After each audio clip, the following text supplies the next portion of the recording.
I know, the Easter Bunny, the Good Fairy, and Santa Claus have all been resurrected under this administration. So I think that's a perfectly viable statement. Well, apparently there are some who are more skeptical, and one of it this morning is it turns out that the diesel issue that we've been talking about, that you've been talking about for quite a long time, is now starting to pierce through the Easter Bunny narratives, I guess. This morning from actually this was yesterday afternoon from Zero Hedge. Industrial economy either grinds to a halt or consumers about to be hit with the biggest energy pass through in history as the diesel crack spreads. And you can see that line in the middle there. When the MOU was signed, all Trump had to do was just let it roll out and let it happen, and the strait would have been open. That line would have continued to decrease. Instead, it started an immediate increase with the 13-day campaign and hasn't come down since. And now it's reached up to near historic precedents. What does that can tell you, and are you concerned about that? Well, look, we know that right now the diesel shortage has already begun to hit in Europe. And the Europeans, in order to move food and water and fuel and everything of criticality to human life, is much more important to diesel than anything else. In other words, without the diesel in Europe, you're at a virtual standstill. I think we can comfortably say something that, I've talked about in the past, but I think now is becoming very acute.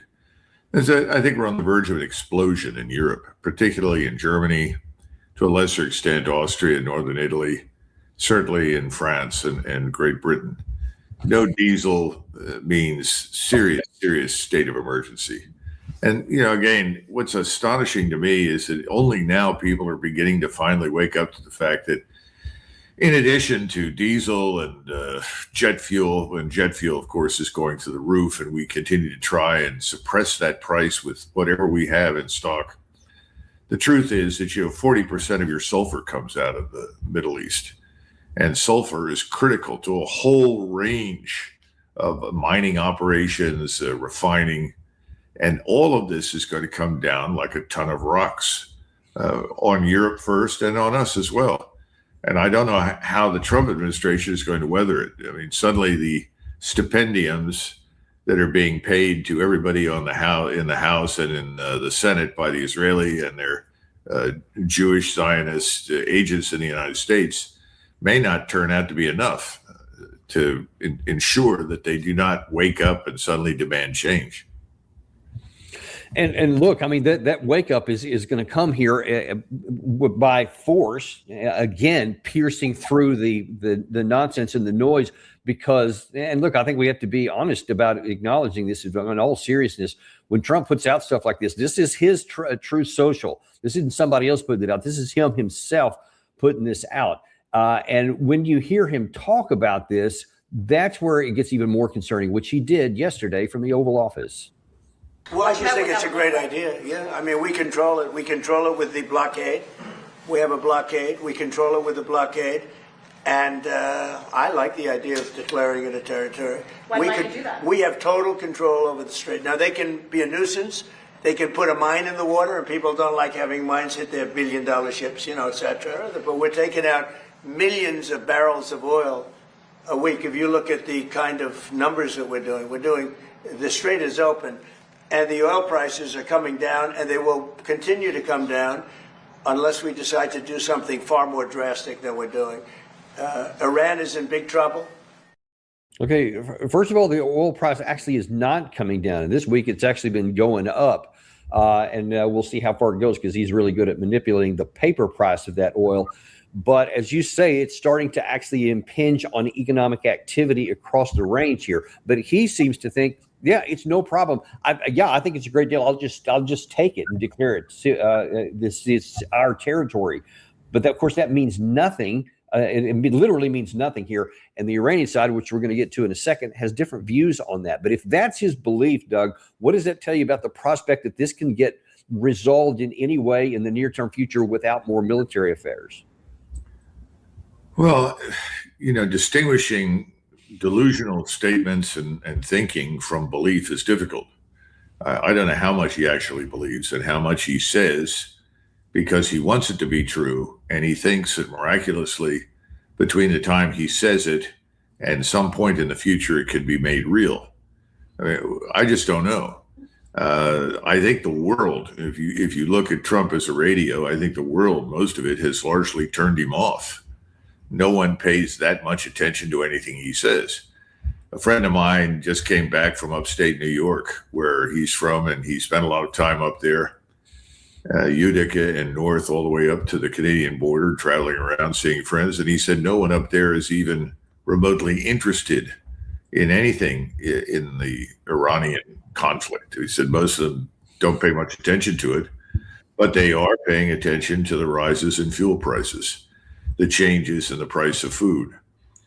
I think at some point there's going to be a collision with reality for him, but it's not going to come in the way he thinks. It's not going to be a magical transformation of the Persian Gulf into a little lake that we call, his personal pond, and everyone is operating freely. I think it's going to come in the form of rising prices and real anger here at home as well as overseas.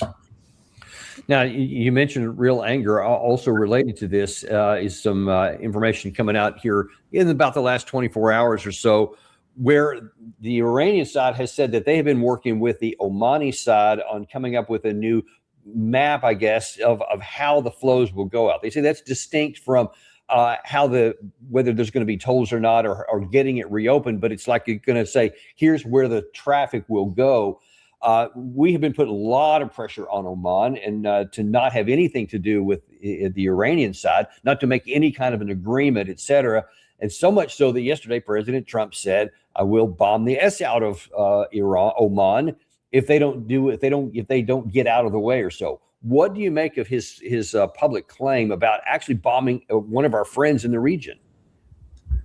Well, it's an innovative form of foreign policy that I think is going to produce catastrophe. It already has. It's only going to get worse from here. It's not that people don't believe him. I think people are eminently concerned about his capacity for stupid actions and dangerous outcomes. So I'm sure in Oman, the Muscat of Oman is very concerned about the whole thing. Problem is, there's not a lot he can do about it. What he can do is realize that at some point we're going to fall apart and leave, but he's still going to live next door to Persia or Iran. And I think that's what most people finally conclude. We can come and go. We sail in, we sail out. We fly in, we fly out. But this enormous power called Persia and Iran, which has always loomed large in that region, is now the de facto major regional power. And so if he has to sustain some bombing damage and get along ultimately long-term with his neighbor, I think he's going to get along long-term with his neighbor. In the meantime, that's just going to add more fuel to the fire against us. The Saudis, all the Emirates, the various statelets, and now increasingly Israel, I might add, all privately know we can't protect them. I think that's a very important recognition. And even aside from the very painful fact that we can't protect any of the sultanates or our own bases for that matter, two questions. First of all, do you think that this is just rhetoric, that Trump would never actually do that? Or is there a possibility that he could potentially bomb Oman if they don't come to the, quote, right decision? Oh, I would not dismiss out of hand anything that he says when it comes to the use of force. We've already seen plenty of evidence for that. He says, I'm going to hit this, that, or the next thing, and eventually we get around to it and we do that. So I think his threats have to be taken very seriously. And at this point, what else has he really got? I mean, that's what we have to keep in mind. What else does he have in his so-called toolbox? What incentives are there for anybody in the region to cooperate with us, to work with us towards some sort of viable end, when we've demonstrated that the only acceptable outcome, as he puts it, is abject surrender, right? You've got to surrender to me. Otherwise, nothing's there, which means that Iran is targeted or scheduled for total destruction. The Iranians know that, which is why the Iranians are paying no attention to anything he says. They are simply doing what they did for years, which is preparing for the worst. And they are still preparing for the worst, only now I think they're going to take the offensive. We can talk a little bit about that if you want. Yes, I do. But before we get into that, though, in the event that that does happen, and we do strike Oman, who's obviously been a friend of the United States for decades, if not centuries, a lot of it goes back even into the 1800s, late 1800s.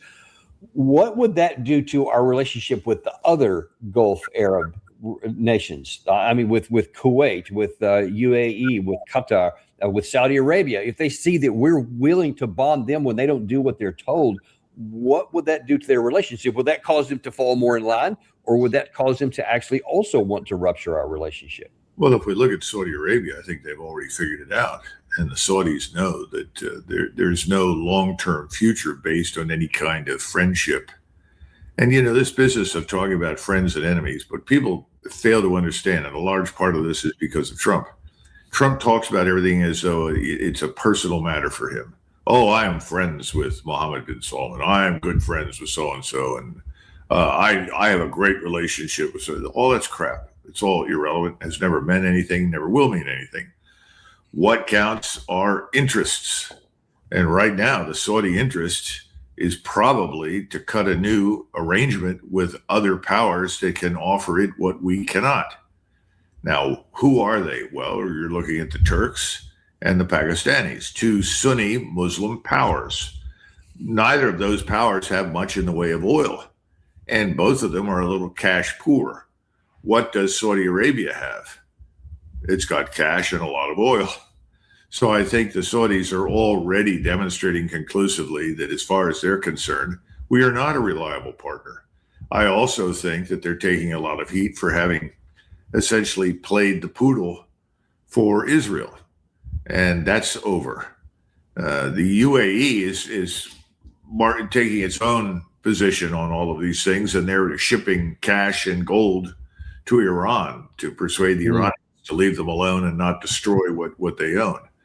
Kuwait is desperate, obviously, but Kuwait is already on the agenda for dissolution. Remember, the Iranians go back to our war in which we, quote unquote, liberated Kuwait from Iraqi occupation. And their view is that, well, Iraq, which is now an ally of Iran, should control Kuwait in any case. And I think we're going to see that happen. I mean, these are all things that are in this giant cauldron that is bubbling with a great deal of unhappy people in it. We're just at the beginning of this process. So I think you're right. I think President Trump is becoming more desperate with each passing day, and he cannot bring himself to publicly admit that his attempt to gain control of the Persian Gulf has failed. It's not going to happen anytime soon. And for all the talk about what's getting through, the equivalent of maybe one ship a day slips through, if that. Right. And I want to go back to talk about Trump thinks that the whole thing is just open and operating. As you say, there's just a trickle that's getting through. And a lot of that is coming actually from the Iranian side. We claim that nothing is, but apparently some is going to China, for example. That the other issue that he raises here is that there are no talks going on, that nothing is happening, even though he said we were semi-negotiating before. But if you listen to Jared Kushner, he seems to think there are talks going on. So right now, President Trump's been very focused on the economic pressure. He really feels strongly about the blockade. If you look at the Iranian economy, it's way worse off. It was bad before the war. It's way worse off now.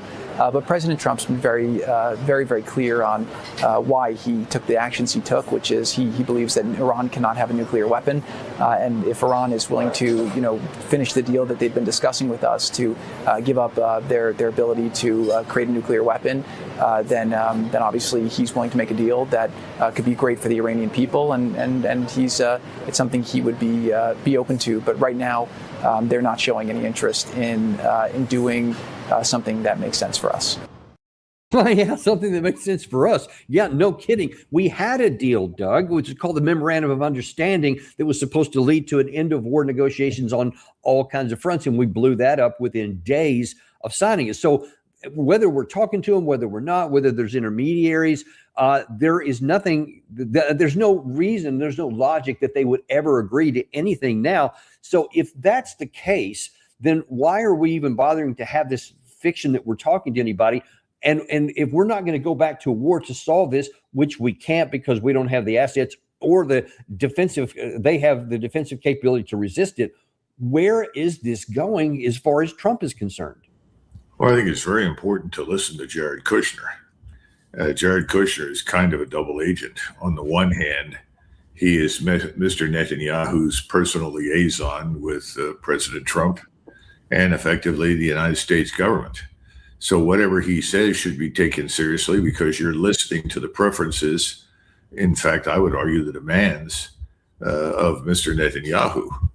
It's just as you've got to listen to someone like Ben Gvir, who is the equivalent of the director of the FBI inside Israel, and take very seriously what he says. And he's been making comments along the lines of we should kill 40 or 50 of the residents of Gaza every night or something because they're not people. They're not human. We just need to continue this day after day after day. Again, you've got to take him seriously because he's speaking for Mr. Netanyahu in a domestic sense. And that also has international implications. But there's something else. Kushner has incredibly unprecedented access to the president of the United States. And I think it's more than just access. I think he, frankly, wields enormous influence over the president and, as a result, over the United States, determines what is important and what is not. So I have some bad news for everyone. If you follow his line of reasoning to the inevitable endpoint that we're talking about, you have a resumption of conflict with Iran. In the meantime, you get this naval blockade. And one wonders what the naval blockade is doing other than making the world miserable because, as you just pointed out, a ship gets out about every day. It's usually filled to the brim with oil and it goes to China. If it doesn't go to China, it goes to India. You know, ultimately the Koreans and the Japanese need it desperately, so they're trying to get it as well. But that has nothing to do with us. What we're trying to do is fulfill Mr. Trump's personal obligations to Greater Israel. And that's where we are. And so I don't see how you get Greater Israel, which I think is another illusion anyway, but I don't see how you get it unless you get the United States Armed Forces back into the fight against Iran. Not that that will guarantee success, but that's the best that the Israeli state and its agents here in the United States like Kushner could hope for. Well, I'll tell you somebody who is listening to Kushner, and that is the Iranian side. They're also listening to Trump when he talks about taking over the Strait of Hormuz, when he talks about in the past about annihilating their civilization. They've been paying a lot of attention to that. And I think it was actually earlier today, Ghalibaf went on Iranian television and said, about the release in the Strait of Hormuz. And let me make it clear. Until America implements its commitments under the Memorandum of Understanding, including lifting the blockade, on the release of frozen assets, lifting the oil sanctions, adding threats and military operations on all fronts, and other conditions that America has agreed to, the strait will not be reopened. So now he's saying, look, what the deal that we had on June 17th, about a couple things that had to be up front, but then the strait gets open first. They said, now that's off the table. Now then, if you want a diplomatic settlement, you have to give us the release of the funds. You have to give us the sanctions relief. You have to end the war in Lebanon, and that means Israel withdrawing from their perspective. And then you have to completely open your blockade and move all your troops out, which, of course, Trump is never going to do any of those things. So, I mean, it's an obvious question, I suppose, but where does that leave us? Well, I think it's important to understand that having killed the initial generation of leaders early in the campaign, we now have people that are in charge who are infinitely more determined. Not that the last group wasn't, but now their view is there is no point in talking to Trump or anybody else from Washington. In fact, in Tehran, they've concluded you might as well just open direct talks with Netanyahu, because he's ultimately in control. And clearly that's not going to happen. So it's back to your original question. What kind of course are we on? We're on a collision course. It's a collision course with reality, which reality dictates more war. Now, at some point, it all collapses because we can't keep it up. Now, we've already seen problems in the Navy. Now, how severe they are, how many problems they've had aboard ship, that's a matter for speculation. We can't know without being there. And there are various reports that conflict with each other. But we can imagine that if you keep people at sea for almost, 10 months, 290 days, that they're going to be miserable. Gee, what a shocker. But there's something else going on. And this goes to your comment about what can we do. We have serious problems with logistics. You'll remember when this whole thing started, one of our discussion points was Iran is fighting on its doorstep, much like Russia is fighting on its doorstep. Well, that's an enormous advantage that we don't have. We have to ship everything 6,000 miles. And we have very few ports in the area that are really open to us for any length of time because we're not terribly popular. We're seen as the problem, as the source of the war. Now, if you don't have very many ports that you can go to, then you turn to naval resupply. Well, naval resupply has changed over many decades. We've cut back on the numbers of ships. In fact, I don't know that we have any right now that are manned by Navy sailors that reprovision ships. What we used to do is you had a fleet of commercial vessels that would come out to a certain point. Then U.S. Navy resupply ships that were actually armed would take over and they would complete the delivery process. We don't do that anymore. And it's a much more problematic and dangerous situation. And then finally, we don't have the depth and the force.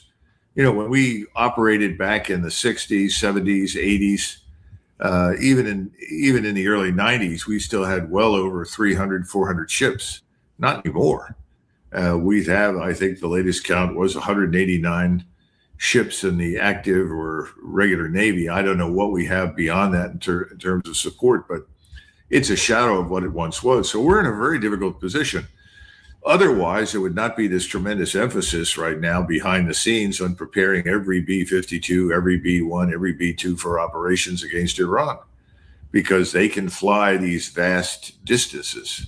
And that's why we have sent more and more refueling assets into the region. We're running this, I don't want to say on a shoestring, but certainly, it's on a very fragile basis logistically.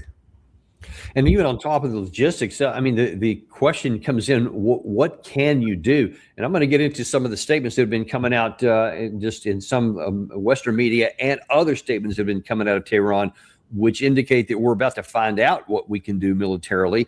But let's look at what President Trump said, I think it was yesterday or day before, that answering the question about the ammunition stockpiles, about the JASSMs, about the Tomahawks, the PRSMs and other things for ATACMs, for example. He says, you know what? Yeah, we don't have as many of those as we want, but what we've used so far is peanuts. We've got all the ammunition we will ever need to go back and do whatever we need to do. Isn't that true? Well, we can carpet bomb. That means that every B-52, for instance, that you send over the target area carries 90 500-pound bombs. And you can fly these in formation. And you're not going to hit with great precision, but whatever happens to be under those falling bombs is ultimately going to be destroyed. Now, have we done this? Yes, of course we've done it. We did it in Vietnam. And did it work? Sometimes they called these arc light strikes, these massive B-52 strikes would come in.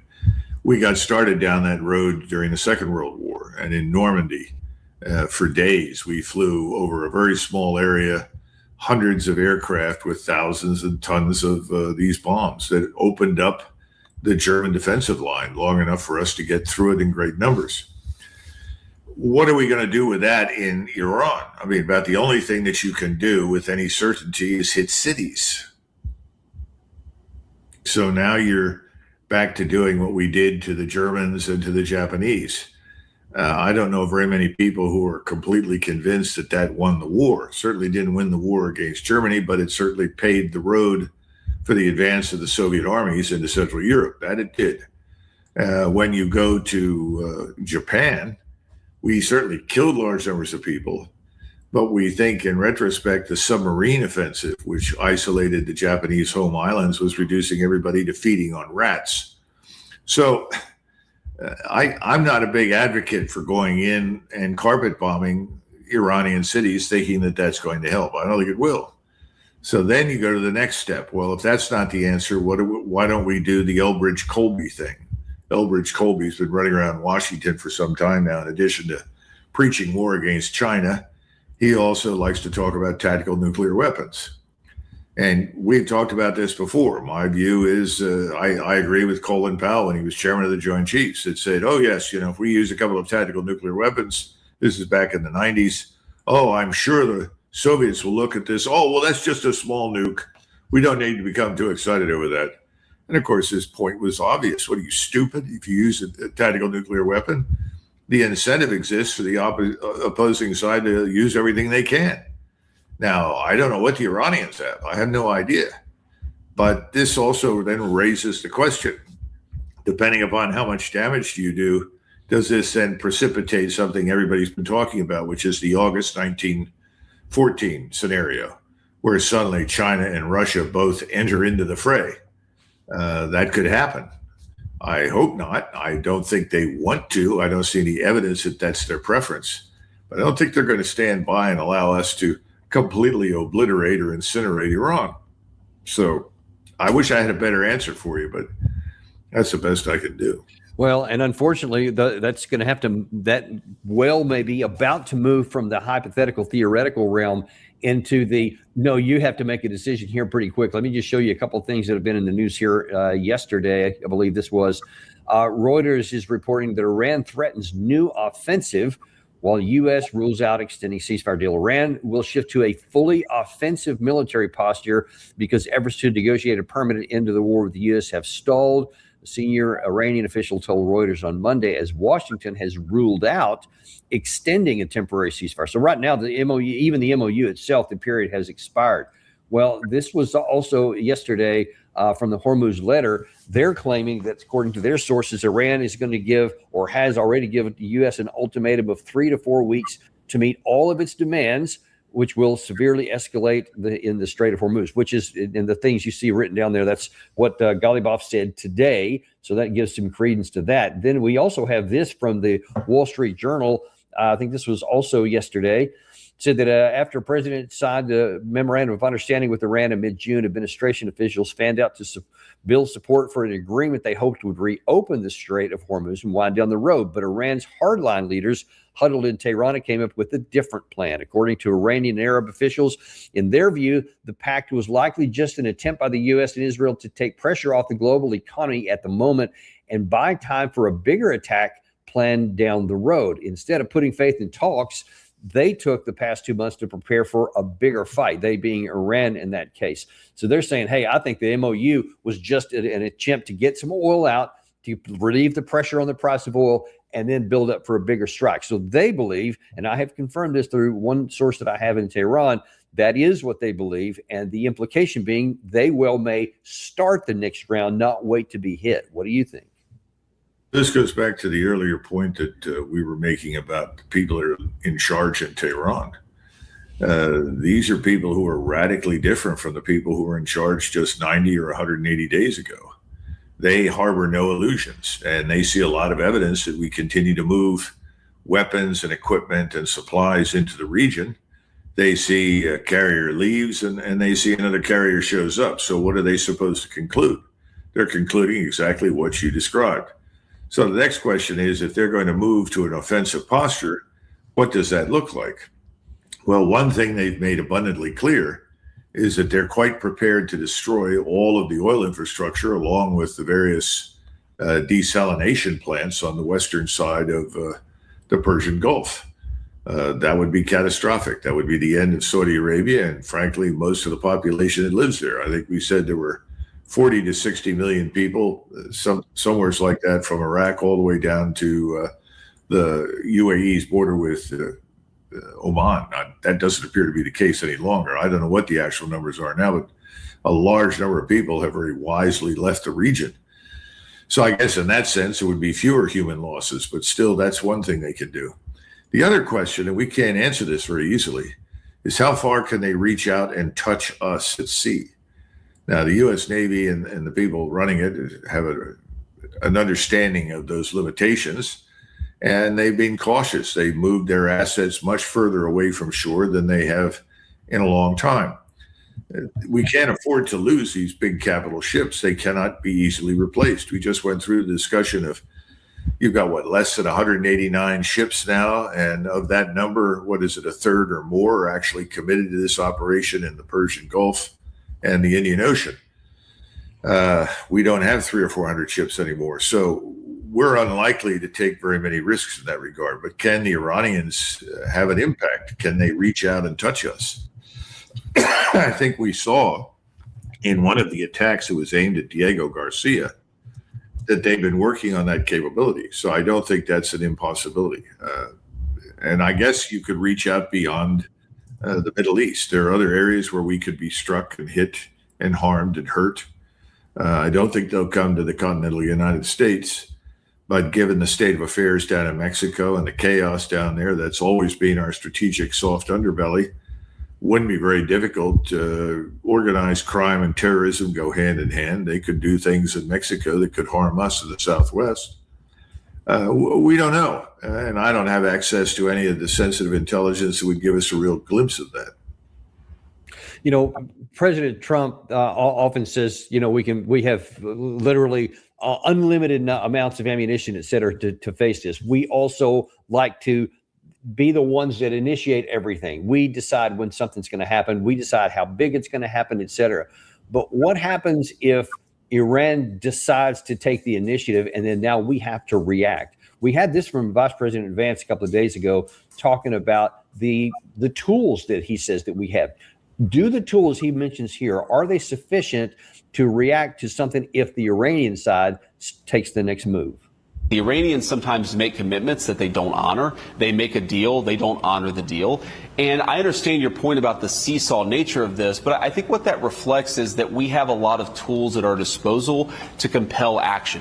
And sometimes we're focused on the energy piece of it because we want Americans to be able to afford the price of oil and gas. Sometimes we're obviously focused on the military nature of it. Sometimes we're focused on the nuclear program. So I think what is really happening is that you're seeing a president of the United States at the height of his authority with a lot of tools.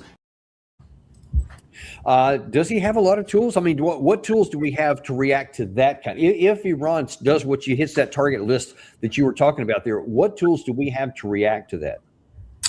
Well, I know that we're keeping roughly 32% of the profits of any of the oil that is sold that comes out of Venezuela, which is a very high percentage. It's actually higher than the sort of reparations that we insisted the Germans pay after World War I. At that point, we and the Allies were taking 13% of whatever the Germans exported. So that's kind of an interesting comparison, 13% after World War I and 32% today. And the argument was, well, we're using that to pay for the initial operation that captured Maduro and his wife. But obviously, it goes far beyond that. I don't know what other things he's talking about. If we're talking about more sanctions, more bullying, more pressure in that regard, I don't think those things can have the desired effect. I think whatever happens in that department is going to be either shrugged off or defeated. And it'll be defeated with the help of other countries increasingly aligning with Iran. And that's one of the things that I don't think we realize. We're beginning to see the gradual arming and weaponization of what I would call the BRICS alliance. It started out as simply a giant trade union. In other words, an operation to build an alternative to our financial system, which we exploit and employ to bully people to get them to do what we want. How do you get out from under it? Well, you leave it. And you operate entirely in this new China-centric financial system that is emerging around BRICS. So I think those things are underway. And some people call that de-dollarization. I think that's underway. And what I guess I'm driving at is we've done an enormous amount of damage to ourselves.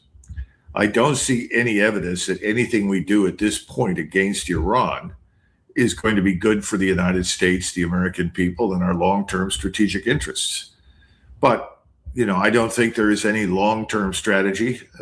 I don't think we've ever had a long-term strategy. The only one we can point to in recent years is obviously containment within the last several decades, and that's gone by the wayside. So this is a very a very short-sighted operation with very short-term interests, the interest to annihilate Iran, make them, surrender, if you will, to Donald Trump.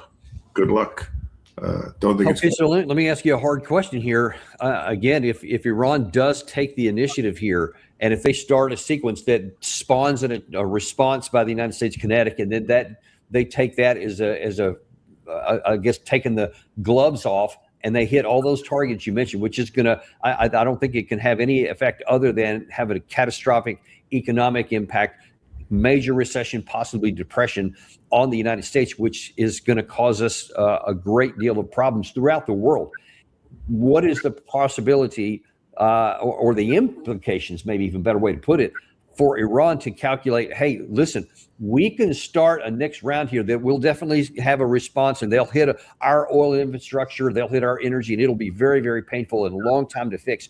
But that could ultimately cause the defeat of the United States, and our long-term objectives may be met. Is that a calculation that they could rationally choose?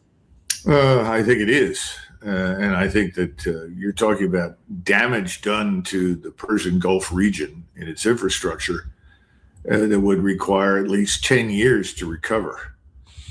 So you're talking about a definite global level depression, and I think we're well on our way in that direction at this point as well. One of the things that's kind of interesting is to watch Scott Bessent, and he's very sensitive to the bond market. We're now way over 5% in the 30-year bonds. This last bond sale was enormously expensive for us. We're in a lot of trouble financially, and Scott Bessent is using every conceivable trick and illusion that he has in his bag to sort of postpone the inevitable financial collapse that I think is coming. I've always looked at, because I have great confidence and trust in what Jeffrey Gundlach and Luke Groen and others talk about. I also look at this 5% barrier on the 10-year bond, and everybody makes it very clear if you break that and you go over 5% yield on the 10-year bond, you're in uncharted territory, and that could be catastrophic for us. You see, we're getting close to that now. Yeah, this is the end of the petrodollar system, which is, I think, and frankly, at this stage, dead anyway, which just recycled dollars from the Persian Gulf back into the United States. That's gone. You don't find anybody wants to invest in our debt. We sort of postponed a collapse in Japan, but doing so harmed the euro because we used the euro, of course, as a banker said to me the other day in Europe.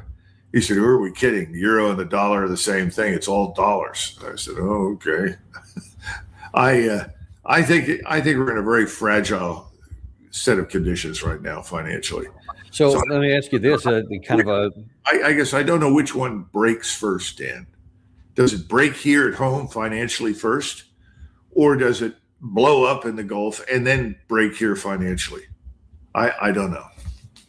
Yeah, but it's just a matter of maybe the sequence, not whether.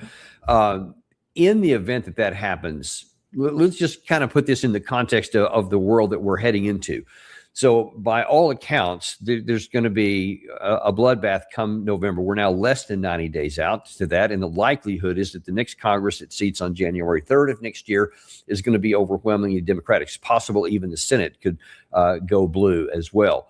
I've heard from some folks here in Washington that claim to have some knowledge that the Democrats already have a cohorted plan that they're just going to do investigation after investigation, probably impeachment series, whatever, to completely hamstring President Trump and the Democrats or the Republicans through the next 2 years heading into 2028. That's apparently their plan.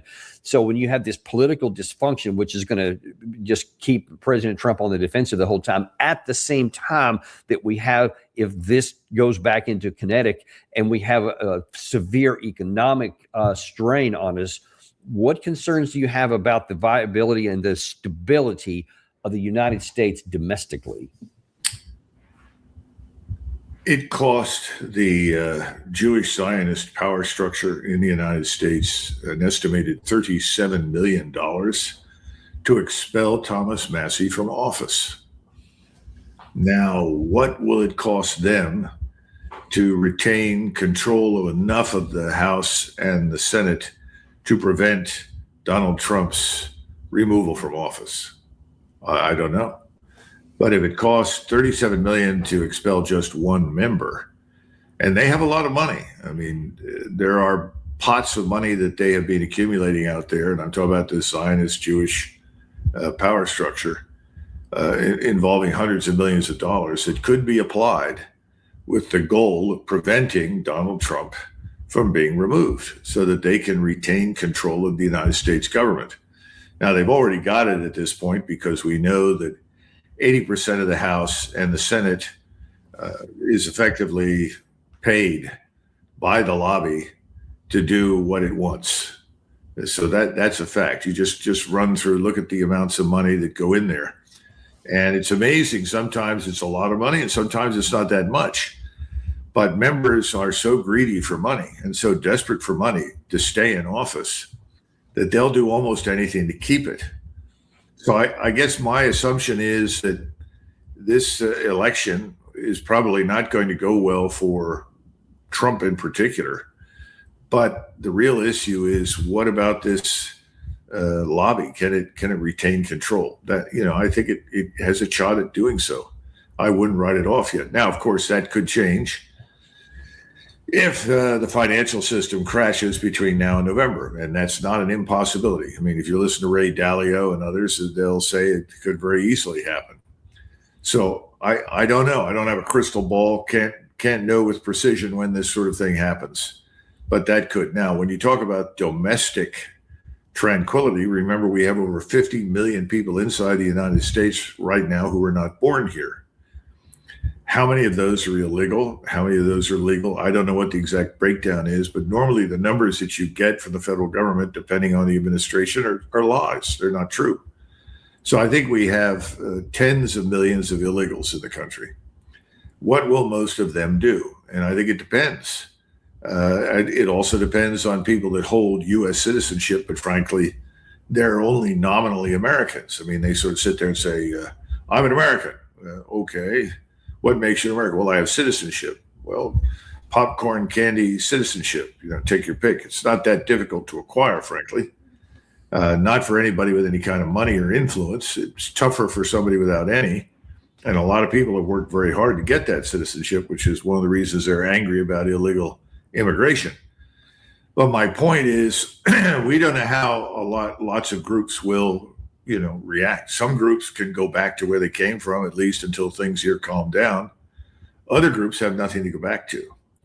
And then you have the question of the rule of law. Where do we stand on that right now? How many police or policemen have left the service because they're afraid to do their jobs? They're afraid that if they do their jobs, they'll end up in front of a judge, and this judge is going to castigate them and ultimately crucify them and put them in jail when what they did was their job. How do you fix these things? Remember, if we go back to 2016, these are the things that Donald Trump was elected to do. It didn't work out very well for him because he didn't know what he was doing during his first term. Then there was the hope that if he got a second term, or in this case, the term that comes after Biden, that he may have learned something and got something right. We discovered this time around he's not even in control. He doesn't govern. It's the lobby that governs. So what could happen? I think everything from outright social disintegration, societal disintegration into chaos, to mild unrest in all of the nation's big cities, because it's in the cities that are concentrated two kinds of people. Very high end income people, not very many, but a lot. And then at the other end, large numbers of people who have nothing. And if they can't get what they need to survive and they already have nothing, they tend to be reckless. So I can't go into any greater detail, but I think we have to accept the fact that none of this is good news. And it makes you wonder just how completely out of touch everybody in Washington is. And every time I visit the place and I talk to people, I think they're living in somewhere along the line of the 1960s or the late 80s, early 90s. They're not living in the world that is America today. Yeah, that's one of the things I worry about that very thing, because it's unknown, but it's almost certainly going to be bad if we go down this path, which we seem to be heading down. And the amount of time I have left with you, I want to shift gears over to the Russia-Ukraine war, because there's some continuing developments that are going on over there, which is not good for the Ukraine side. But I think we talked last time you were on that Ukraine has now effectively run out of interceptor missiles, even if they weren't that effective. Even when they're all functioning. Now they don't even have them to function at all, which means the skies are just wide open to whatever Russia wants to do. But as you were talking about before we went on the air here, there's also another development on the Russian side, which could have some impact on what could come next. And I wonder if you could talk a little bit about this comment that Gerasimov, their chief of their general staff, is coming to the end of his, I think, an extended term that he had already. According to Russian law, he's not going to be able to. Might they replace him with somebody who had a different mindset?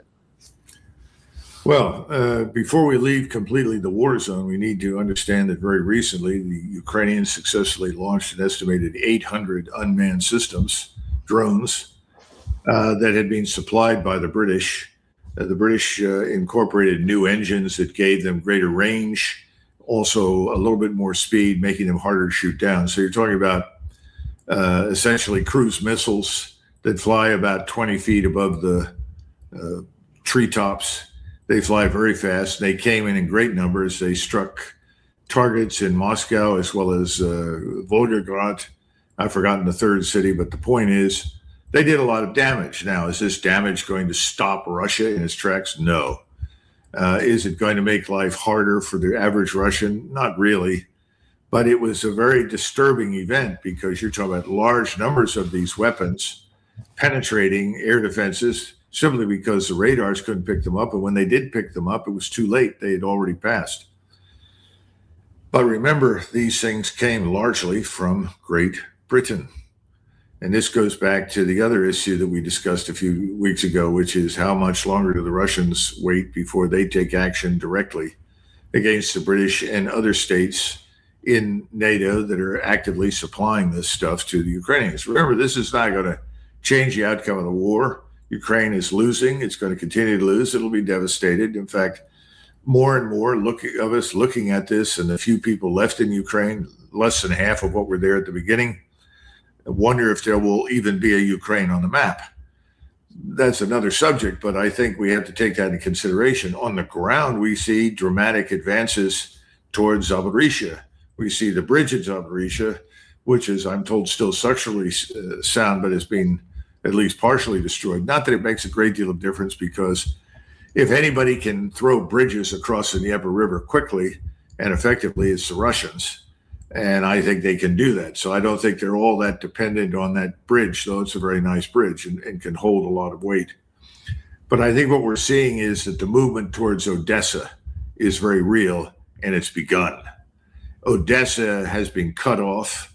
It's blockaded from the sea. It is no longer the artery of support and sustainment for the Ukrainians. And the Russians have actually sent in Spetsnaz and come out with lots of prisoners, some of whom I'm told are NATO officers. We don't admit to any of that, and we will not confirm any of that, but I think that's going on. So my perception is we're at the beginning of the end for Odessa, and we're seeing dramatic movement in the south. I know that the Russians are on the outskirts of Kharkov. When they plan to pull the string on that is anybody's guess. And then again, you now have, someone told me, as many as 20,000 or more North Korean troops up in Belarusia, north of Korea, along with 90 to 100,000 other Russian and Belarusian troops. Those could be hurled on very short notice south in the direction of Kiev. So the reason I bring all that up is that one thing is very clear. The Russians have at their disposal all the weapons, all the capabilities, and I would argue all the troops they need to end this war. Now, they have worried and continue to worry about a war with Europe. I mean, if you go over there, everybody I talk to goes back from Russia says the same thing. Everybody there thinks that they have to be ready for a war with Europe and NATO. They do not see us as part of that. There's still this perception that the Americans are not going to be part of that. We're just dealing with a European threat. Well, Dan, if that's true, there's no threat. And that's what everybody keeps trying to tell them. Maybe President Putin is realizing this finally, that the threat that he was worried about is not really there militarily. And then, of course, you have the Merz government, which is on life support. It's clinging to power with its fingernails. Macron is in equally bad shape, and the situation in Great Britain is more than just explosive.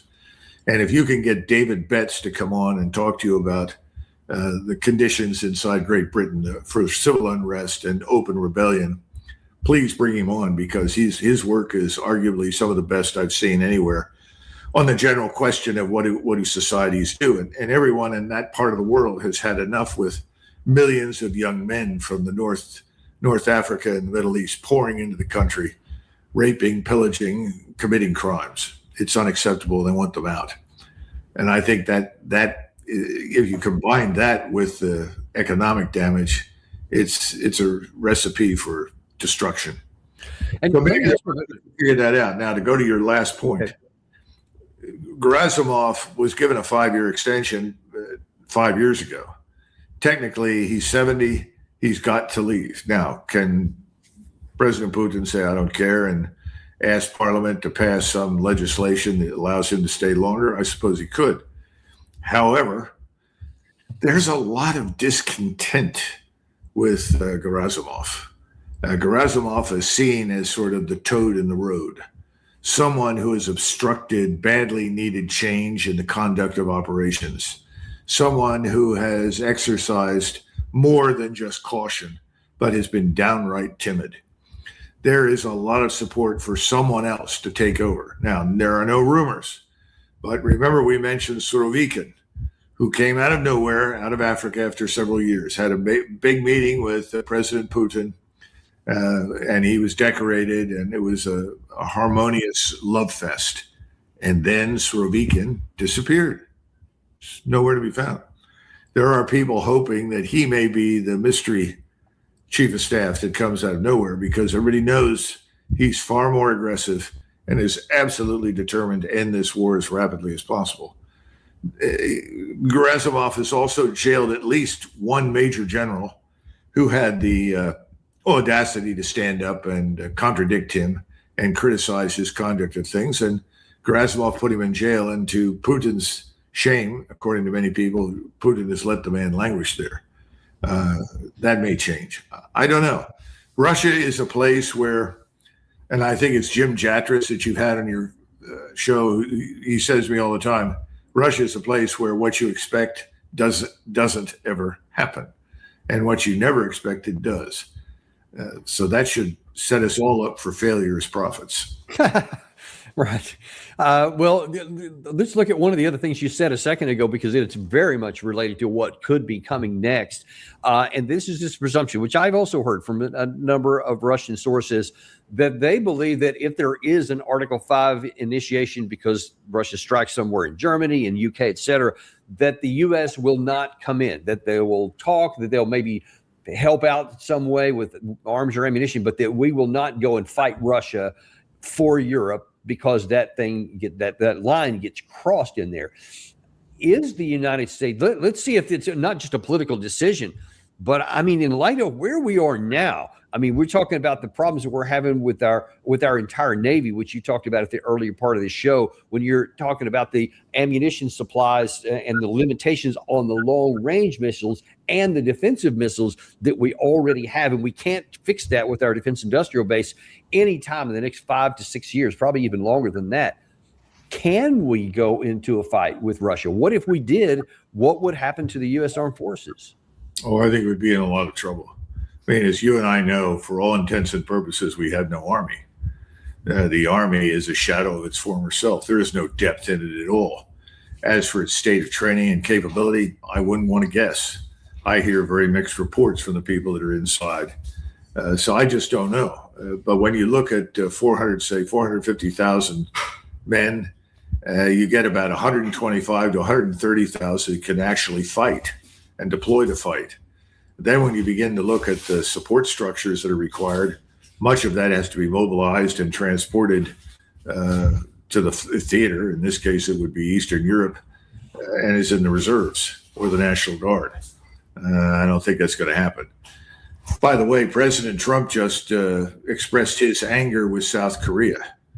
And because of South Korea's unwillingness to go along with what he wants to do in the Persian Gulf and some other issues, he decided to call off a joint exercise involving the U.S. Armed Forces and the Koreans. Now, some of that's on the ground. Most of it's air and naval, scaled down anyway. Frankly, the South Koreans, particularly this government, would like us off the peninsula as it is. We're not very popular over there anymore. We've grossly overstayed our welcome. And no one believes in this imminent threat from North Korea because the Chinese won't permit it. I don't think the Russians would allow it to happen because the Chinese won't allow it to happen. Remember, when it comes to decisions in Asia, Russia will always defer to Beijing. And Beijing wants nothing to do with the war started by North Korea. So Trump acts on the basis of emotion, on a routine basis, and strikes out in any way, shape, or form that he can. You don't support me. You didn't do anything for me when I wanted you to do something, so the hell with you. I don't think he pays much attention to treaties and alliances and legal obligations.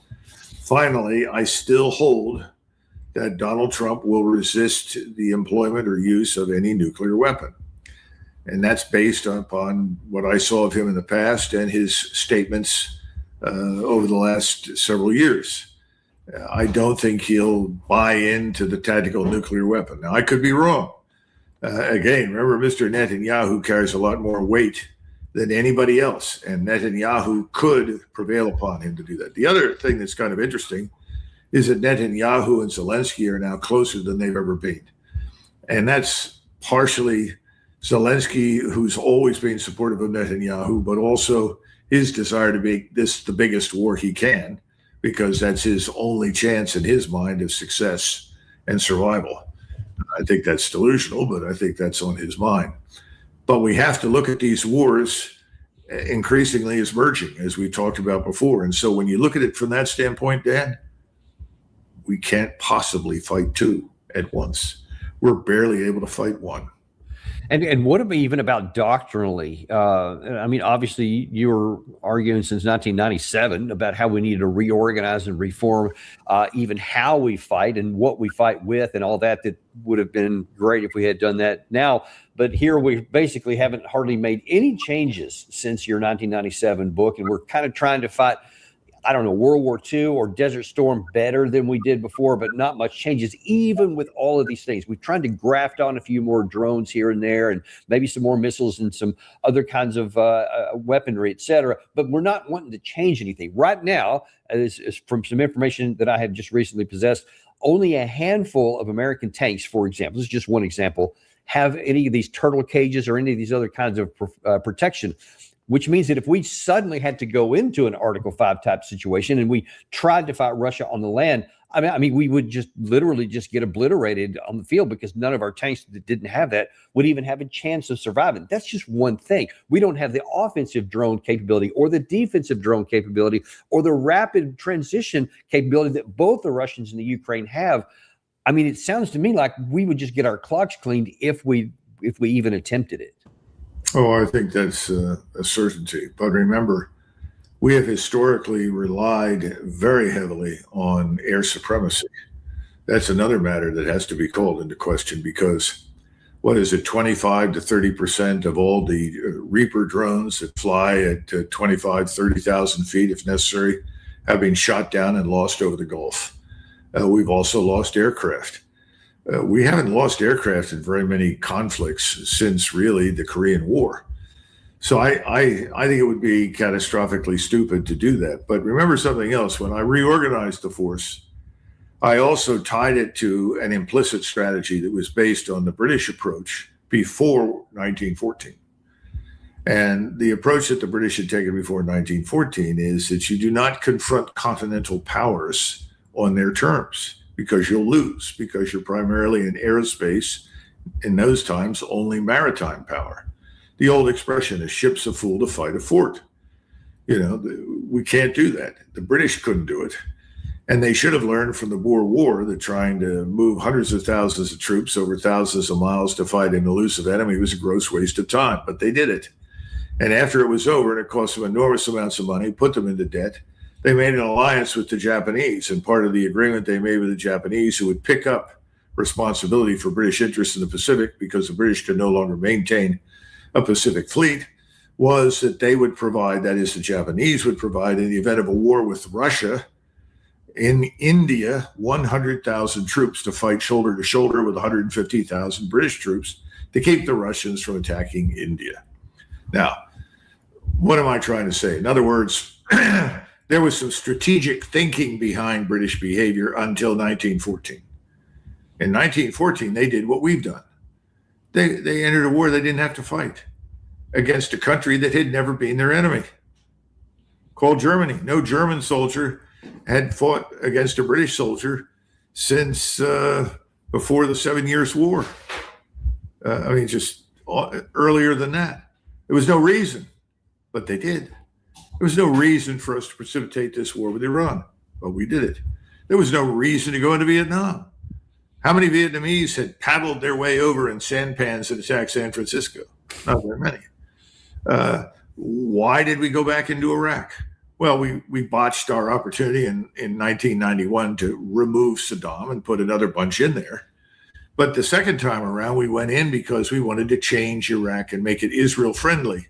The first democratically elected government in the Arab world that would be friendly to the United States and Israel and so forth. It's all nonsense.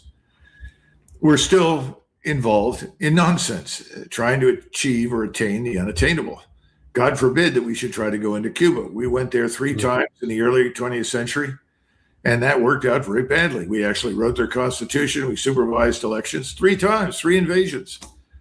We got to get out of this business once and for all. And frankly, Trump doesn't think so much in terms of this thing we call the liberal international order, which is a disaster because it's all about nation building and stupidity like that. He thinks in terms of American military hegemony, which is really what it's about and has been for a long time. But our hegemony is too expensive. We don't need it. Yeah. The American people don't want it. The world doesn't want it. It's unnecessary. But the argument is always the same. If we don't do this, the whole world will collapse. Yeah. The Russians will overrun. They'll be sitting on the Seine River fishing for dead fish in the Seine. The Chinese will be down somewhere in the neighborhood of Singapore. Well, they're already there as Chinese, we know. But, the Chinese army is going to march back into Southeast Asia. They're going to attack down the peninsula.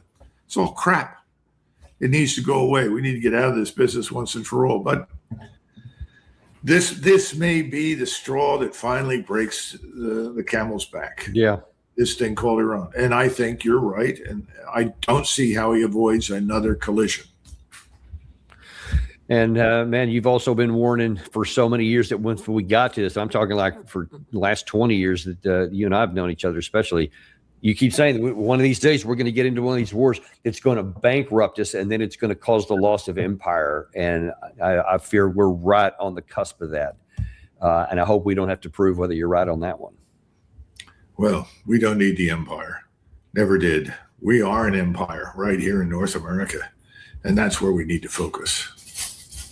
Indeed. Yeah, it would have been a lot better if we could have done it by choice instead of by blundering forward and losing lots of blood and treasure and then having it imposed on us. But it looks like that's the path we're also going to choose that we shouldn't, as you were mentioning a second ago. As always, Doug, we